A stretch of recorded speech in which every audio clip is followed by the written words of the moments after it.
pikiran kita ini kita baru masuk di tingkatan kepercayaan Mas Yahya. Kemudian kita masukkan di dalam hati kita masuk di dalam tingkatan keyakinan. Kita masukkan lagi di dalamnya.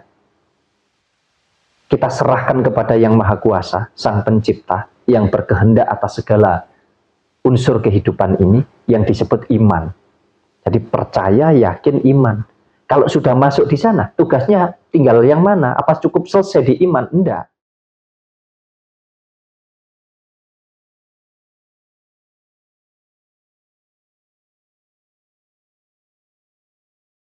Kekuatan pikiran itu mempunyai peran yang sangat penting sekali di dalam kehidupan kita sebagai manusia, Mas. Karena apa? Ya karena memang semua berawal dari sana, Mas Yahya. Semua itu terpusat di pola pikir kita. Makanya kalau orang mampu memanage pikirannya dengan benar, dengan baik, maka ya apapun yang dijalani itu akan terasa jauh lebih benar dan jauh lebih baik. Tapi beda dengan orang yang mungkin pikirannya sudah amburadul mungkin ya, mohon maaf, dalam arti nggak di-manage dengan baik apa yang ada di pola pikirnya, ya tentu di dalam kehidupannya pun juga sama, Mas Yahya. Memang benar sih, sering juga saya mengalami, Mas. Misalkan untuk urusan rezeki saja ini ya, Mas. Iya. Kalau pikiran kita lagi nggak tenang, misal kita butuh uang ya, uang kita sudah habis ya misalkan ya, otomatis pikiran kita nggak tenang. Nah justru rezeki itu malah menjauh dari kita. Kita malah justru kebingungan, kok nggak datang-datang uang. Pikiran itu merupakan sumber segala-galanya. Dari dua sumber yang ada di dalam diri kita. Yang satu urusannya vertikal saja ya. Kita bicara tentang keyakinan atau keimanan kita kenceng ya dengan Yang Maha Kuasa. Sifatnya non logika ya. Urusan keimanan itu kan non logika, Mas ya. Iya. Nah, kemudian yang satu sumbernya ada di pikiran. Nah, ini untuk semua yang kita jalani di dalam hidup, khususnya urusan duniawi ini. Makanya kekuatan pikiran itu ya sangat berpengaruh sekali, sangat berperan penting sekali. Jadi pikiran itu bisa menjadi jalan, pikiran ini juga bisa menjadi penghambat gitu loh, Mas Yahya. Betul. Jadi Mas Yahya kepingin hidupnya ini mudah, berat, ringan, susah, semuanya tergantung daripada pola pikirnya Mas Yahya. Termasuk apa yang Mas Yahya katakan tentang kerezekian itu tadi.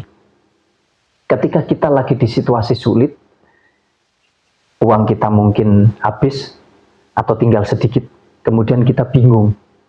Besok sudah waktunya bayar ini, besok waktunya ini itu, yang intinya uang kita ini tidak cukup lah untuk memenuhi itu. Kemudian di sini kita panik, kita bingung. Lalu pikirannya Mas Yahya ini berpikir tentang saya cari uang di mana. Misalkan ketemulah satu ide, hutang misalkan. Maka Mas Yahya di sini akan memfokuskan kekuatan pikirannya untuk mencari hutang. Hutang ke si A, si B, si C, si D, si E, dan seterusnya. Benar nggak? Benar. Nah, ketika itu didorong terus, maka yang akan terwujud, yang akan terjadi hanyalah tentang hutang. Dan beneran dapat juga kan? Ya dapat, tapi kan hutang. Hutang ya. Makanya itu perlu dikomunikasikan dengan apa yang ada di dalam hati tadi. Nah, kalau Mas Yahya fokus tentang kekuatan pikirannya adalah tentang misalkan, aku mencuri di mana ya? Mohon maaf ini, aku harus mencuri di mana, mencuri apa? Maka yang tercipta di sini di dalam pola pikirnya adalah tentang mencuri, benar enggak? Benar. Dan kalau itu semakin kuat dorongannya, maka Mas Yahya akan menjalani itu. Betul enggak? Betul sekali. Akhirnya mencuri. Tapi ketika kekuatan pikirannya di sini adalah tentang bekerja, maka Mas Yahya akan mendorong ini untuk aku cari kerja di mana ya? Aku minta tolong siapa ya untuk aku bisa mendapatkan pekerjaan. Jadi kekuatan pikiran ini luar biasa, Mas. Saya bisa katakan bahwa dalam hal misalkan kita berupaya saja misalkan ya, Mas Yahya sedang berusaha misalkan. Kemudian di dalam pola pikirnya ini Mas Yahya ragu, apa iya ya kalau aku usaha ini bisa berhasil? Nanti jangan-jangan usahaku malah gagal. Nanti usahaku nggak jalan, aku jadi malah semakin punya beban yang berat, punya hutang lah dan lain sebagainya. Nah, tanpa sampean sadari bahwa pikiran sampean ini tadi sebetulnya sudah memunculkan sebuah kekuatan. Kekuatan apa? Untuk menghambat keraguan yang diciptakan di sini nih tadi, Mas Yahya. Karena tanpa disadari, kalau sudah masuk di sini akan masuk ke sini, Mas. Nah, kalau sudah masuk ke sini dikeluarkan lagi ke sini, ya terjadi akhirnya gagal beneran. Jadi yang membuat usaha kita berhasil itu ya diri kita atas dasar kekuatan pikiran, ya. Kemudian yang membuat kita gagal ini yang menghambat juga diri kita dari kekuatan pikiran juga, Mas Yahya. Makanya saya mau kasih resep untuk dulur-dulur semuanya. Kekuatan pikiran itu luar biasa. Kun fayakun itu bisa terjadi atas dasar kekuatan pikiran. Tidak ada yang mustahil, tidak ada yang tidak bisa. Kalau terjadi pasti terjadilah. Semuanya berawal dari sini. Tapi ada rumusnya. Nggak hanya asal dipikir tok, Mas Yahya. Enggak. Dari pikiran kita ini kita baru masuk di tingkatan kepercayaan, Mas Yahya.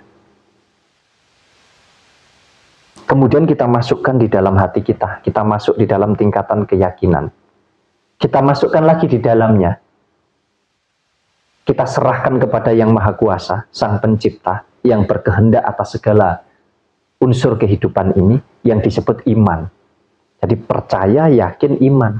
Kalau sudah masuk di sana, tugasnya tinggal yang mana? Apa cukup selesai di iman? Enggak. Dari sini turun ke sini, masuk di dalam, habis itu dikeluarkan lagi lewat sini untuk diwujudkan. Jadi dari pikiran masuk, diyakini, dimasukkan lagi, diimani. Kalau sudah dikeluarkan lagi, bagaimana cara mewujudkannya? Kalau paham konsep itu, tidak ada yang mustahil. Kun fayakun akan terjadi di sana, Mas Yahya. Oke. Dalam hal apapun itu. Oke, ini tentang kerejekian ya. Pikiran berpengaruh terhadap rezeki. Nah, banyak yang mengatakan kalau pikiran ini juga bisa berpengaruh terhadap kesehatan dari pribadi manusia, Mas. Itu apakah memang ada pengaruh atau ada faktor lain, Mas? Ya, gini. Makanya penting sekali kita mengenali sumber kehidupan kita. Nah, ibaratnya bangunan rumah ini jangan hanya melihat dari, bangunan ini tingkat 5, tingkat 6, atau lantainya sampai lantai 10, bahkan sampai lantai 100.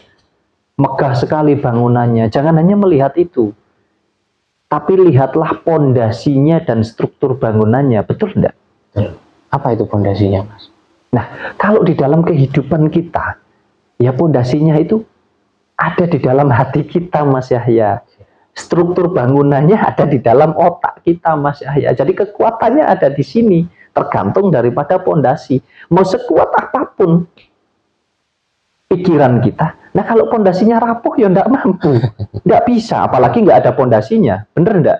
Benar. Jadi Mas, sumber kehidupan kita itu ada dua. Saya sering katakan, di dalam diri kita ini ada kehidupan jiwa dan ada kehidupan raga.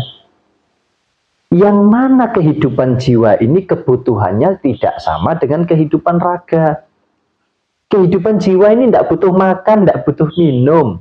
Tapi kehidupan jiwa ini butuh untuk dirawat supaya sehat juga, Mas Yahya. Jadi sehat itu ada dua. Sehat jiwanya, sehat raganya. Kalau sehat jiwanya yang mana? Ketenangan jiwa kita ini loh. Atas dasar apa bisa tenang? Atas dasar kita ini senantiasa mampu mendudukkan diri kita ini menjadi satu dengan Sang Pencipta. Kita dekat, bahasanya gitu, Mas Yahya. Dekat dengan Sang Pencipta itu tenang enggak kira-kira rasanya?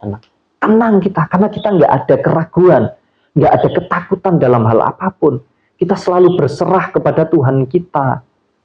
Nah, kemudian sumber yang satunya ada di pola pikir.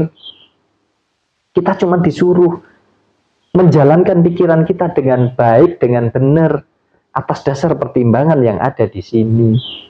Cuman begitu saja. Makanya kalau kamu kepingin sehat jiwamu, ya rawatan, jagaan hubunganmu dengan Yang Maha Kuasa.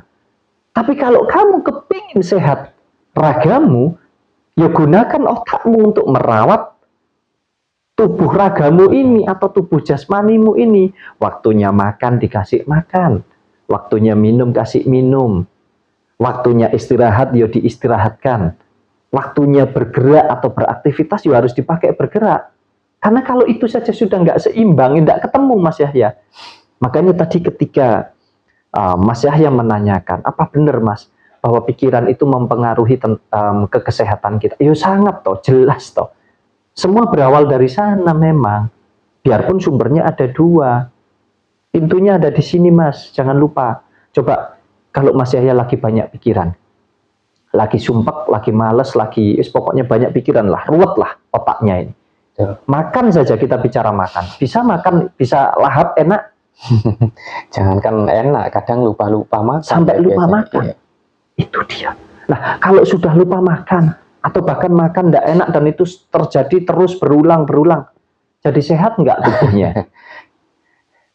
Istirahatnya mungkin nggak teratur, makannya nggak teratur. Ya istirahat betul juga enggak? Ini ya, nggak bisa istirahat kalau banyak pikiran. Orang yang cemas, banyak pikiran, ya istirahat ya susah Mas. Mikirin masalahnya terus. Padahal tinggal tidur aja loh, susah. Karena mikir beban, mikir masalah. Makanya untuk dulur-dulur semuanya ya, kekuatan pikiran ini sungguh luar biasa ya. Jangan terjebak dengan pola pikir kita. Ingat, hidup kita cuma satu kali. Kita nikmati saja dengan enjoy. Ya, tentunya dengan apa? Dengan penuh bahagia. Baik lahir maupun batin. Bahagia pikirannya, bahagia hatinya. Bagaimana caranya? Bersyukur. Kita itu kadang kurang bersyukurnya itu loh Mas Yahya. Ya, banyak bersyukur. Kalau hari ini ibaratnya makanan yang kita bisa makan hanyalah nasi putih dengan garam saja, ya kita bersyukur, alhamdulillah. Daripada kita nggak bisa makan, toh tujuannya supaya terisi perut kita, supaya kenyang. Bener enggak? Bener. Jangan bicara terus dihubung-hubungkan dengan makan kalau hanya asal kenyang, bagaimana dengan gizi. Ini beda konsep. Jangan dihubungkan lagi dengan tentang kebutuhan gizi, sudah. Kita bicara konsep kehidupannya dulu. Orang makan itu yang dibutuhkan untuk apa sih? Kenyang dulu. Bukan tentang gizinya. Kok ngerasa ngomong ke gizi Mas Yahya? Ya, bisa makan saja sudah bersyukur kok. Betul enggak? Iya. Makanya hari ini bisa makan pakai garam, bersyukur. Alhamdulillah, puji Tuhan.